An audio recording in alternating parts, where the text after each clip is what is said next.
సర్ప్రైజా కేసీఆర్కి అలాగే పార్టీ నాయకులకి?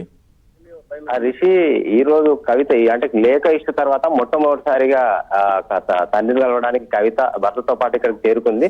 సో ఇదైతే ఇంతవరకు వీళ్ళైతే ఎక్స్పెక్ట్ చేయలేదు. ప్రస్తుతానికి బీఆర్ఎస్ లో ఉన్న పరిణామాల నేపథ్యంలో కవిత వస్తుందని వీళ్ళు ఎక్స్పెక్ట్ చేయలేదు. కానీ కవిత నిన్ననే పిలుపునిచ్చింది కేసీఆర్ కు మద్దతుగా పెద్ద ఎత్తున జాగృతి కార్యకర్తలు అందరూ చేరుకోవాలి బీఆర్కే భవన్ దగ్గరకు, ఎక్కడ రోడ్ల మీద ఉంటే ఎక్కడికక్కడ చేరుకోవాలని చెప్పేసి నిన్న కవిత పిలుపునిచ్చిన నేపథ్యంలో జాగృతి కార్యకర్తలు కూడా పెద్ద ఎత్తున రోడ్ల మీదకి వస్తున్నారు. సో అదే సమయంలో ఎవరు ఊహించని విధంగా కేసీఆర్ ఫామ్ హౌస్ కి ఈ రోజు కవిత రావడం అనేది అయితే కొంత ఆశ్చర్యకరంగానే చెప్పుకోవచ్చు.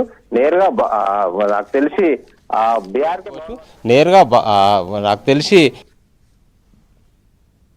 ప్రశాంత్ రెడ్డి కూడా ఉన్నారు. కేసీఆర్ తో కలిసే బీఆర్కే భవన్ కు కవిత చేరుకుంటారని చెప్పేసి ఊహాగానాలు అయితే ఉన్నాయి. రీతి రైట్. ఏంటి పార్టీ నేతల స్పందన ఏంటి అంటే మీరు అన్నట్టుగా ఎక్స్పెక్ట్ చేయలేదు. సో ఇవాళ భర్తతో నేరుగా వచ్చారు అంటే విభేదాలకి ఫుల్ స్టాప్ పడుతుందా అనేంత చర్చ ఇప్పుడే మొదలు కాకపోయినా కూడా కొంత అయితే పార్టీ నేతలు ఊహించని పరిణామం కదా కవిత అనిల్తో కలిసి ఫామ్ హౌస్ చేరుకోవడం అనేది.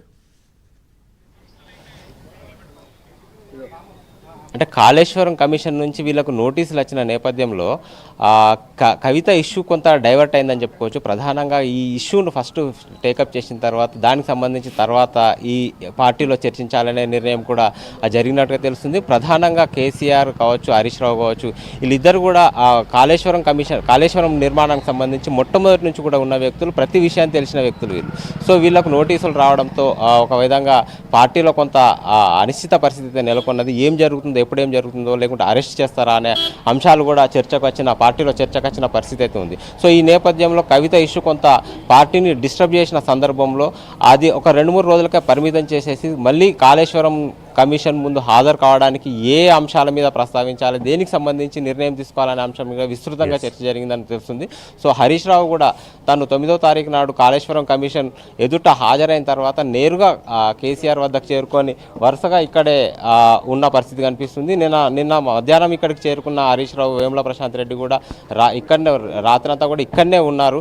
మీరు ఇక్కడనే ఉండి కేసీఆర్ తోటి నివేదికలు సిద్ధం చేస్తున్నారు. ఈ సమయంలో అకస్మాత్తుగా కవిత కూడా ఇక్కడికి చేరుకోవడంతో కొంతకాలం అయితే పార్టీలో ఈ స్తబ్దత, వీటికి సంబంధించిన గొడవలు అయితే కొంత సద్దుమణిగినట్టుగానే కనిపిస్తుంది. సో ప్రస్తుతానికైతే కేసీఆర్తో అటు కవిత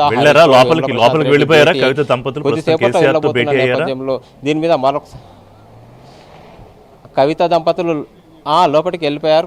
కేసీఆర్ తోటి సమావేశమైనట్టు కూడా తెలుస్తుంది. కూడా ప్రస్తుతం అయితే మళ్ళీ అక్కడి నుంచి అప్డేట్స్ తీసుకుంటాం. మొత్తం మీద ఏంటంటే కవిత ఒక రకంగా ఇటు కేసీఆర్ కు